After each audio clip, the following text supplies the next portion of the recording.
द्यावा. तर कोंडे साहेब, सध्या अमरावती जिल्ह्यामध्ये ते परतवाडाचं प्रकरण गाजून झालेलं आहे, तापून झालेलं आहे आणि सगळ्या देशाचं लक्ष लागलेलं आहे. घटना जरी अमरावती दिसली आणि ते जो मुलगा यान खान नावाचा मुलगा होता त्याला पोलिसांनी अरेस्ट केलेला आहे आणि असे 100च्या पेक्षा व्हिडिओ सापडलेले आहेत ज्यांनी जे वाईट ज्याला पोस्टर म्हणू शकतो अशा ठिकाणी टाकलेले आहे. ते आपण जो आवाज उठवला तर त्याच्याबद्दल तुमचं सर्वप्रथम अभिनंदन. आणि आता पुढची कारवाई काय करते म्हणजे त्या पुढच्या ताब्याचं पोरगा आहे, अजून पुरावे जमा करणं चालू आहे, तर तुमचं पुढचं स्टेटमेंट काय? आता एखादा तुम्हाला फोन आला तर पत्रकारांचा सगळ्या मुली विशेष समाजाचेच आहे, त्याबद्दल तुमचं काय म्हणणं? एकच नाही तर 4 मुलं आता अरेस्ट झालेले. पण हे हिमनगरचं टोक आहे.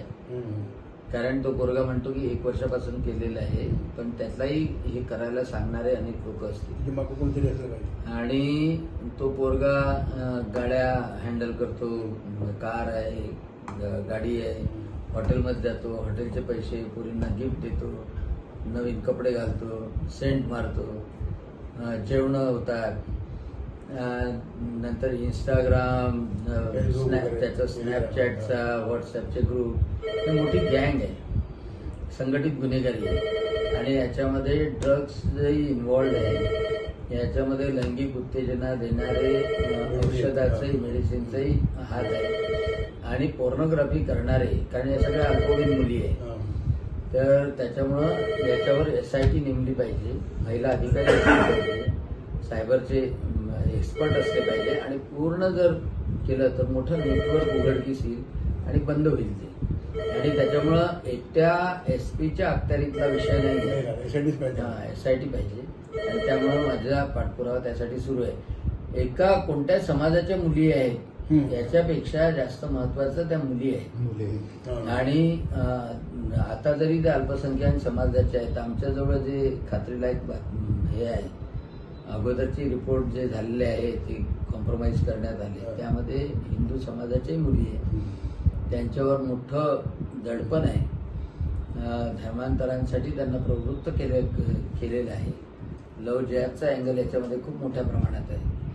आणि राजकीय पक्षाचे संबंधित लोकांचे पोरं सुद्धा आहे त्यामध्ये. त्याच्यामध्ये एक मोठ्या काँग्रेसच्या नेत्याचा अतिशय जवळचा अजून अटक व्हायची आहे, त्याला आता अटक केल्या गेली पाहिजे, तो अमरावतीत लपलेला आहे. तर ते सगळ्या गोष्टी आहे, तर त्या सगळ्या गोष्टी वेगाने उघडकीस आल्या पाहिजे एवढीच आमचा प्रयत्न. या प्रकरणामध्ये काही त्या समाजाच्या लोकांनी पण पुढाकार घेऊन त्याला अरेस्ट करा म्हणून करायची मागणी केलेली आहे, ती योग्य आहे की? म्हणजे आतापर्यंत विरोध होत होता, पहिल्यांदाच भारतामध्ये घडून झालेला आहे का या ठिकाणी त्या समाजाच्या लोकांनी त्याच्यावर कारवाई करा सरकारला मागणी केलेली आहे, याबद्दल तुमचं काय म्हणणं आहे? नाही, त्याचं कारणच असं आहे की साप आपले जसे पिलं खाते त्याच्याप्रमाणे पहिले त्यांनी हिंदू मुली असो, स्वतःच्या समाजातल्या असो, त्या मुली, कारण की एक वेळा त्याला पैसे मिळाले पाहिजे, लागले पॉर्न व्हिडिओचे, तर त्याला सगळंच चालत होतं. आणि त्याच्यामुळे ही समाजाला लागलेली कीड आहे, तो मुस्लिम समाज असो की हिंदू समाज असो, तर त्याला लागलेली कीड आहे. आणि त्याच्यामुळे ही कीड, कॅन्सर ही दुरुस्त केलाच पाहिजे, अतिशय हार्शली त्याच्यावर कारवाई केली पाहिजे.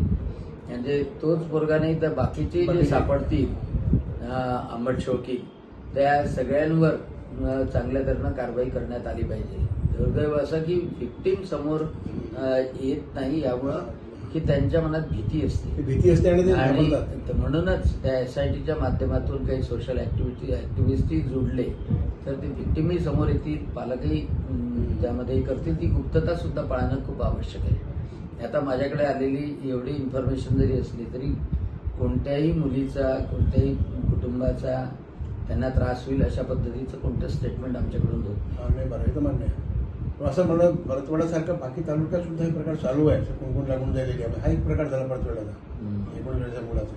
असे प्रकरण पाठिंबा कोणती असलं पाहिजे, कारण त्याचा अँगल असा आहे की पोर्नोग्राफिक साईट्स ज्या असतात त्या 15-15 सेकंदाच्या व्हिडिओसाठी लाखो रुपये खर्च करायला तयार असतात, विशेषतः अल्पवयीन मुलांच्या संदर्भात.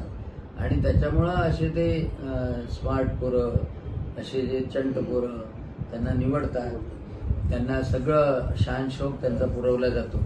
आता त्या पोराजवळ गाडी, त्या पोराजवळ एवढं हॉटेलमध्ये जाण्याची व्यवस्था, कमी खर्च थोडी लागतं, त्याच्यापेक्षा जास्त. आणि त्या मुलीलाही गिफ्ट देणे, हे करणे, त्या सगळ्या गोष्टी कोणी ना कोणीतरी पैसा पुरवतोय, पैशाचा अँगल सुद्धा त्यामधून शोधला गेला पाहिजे.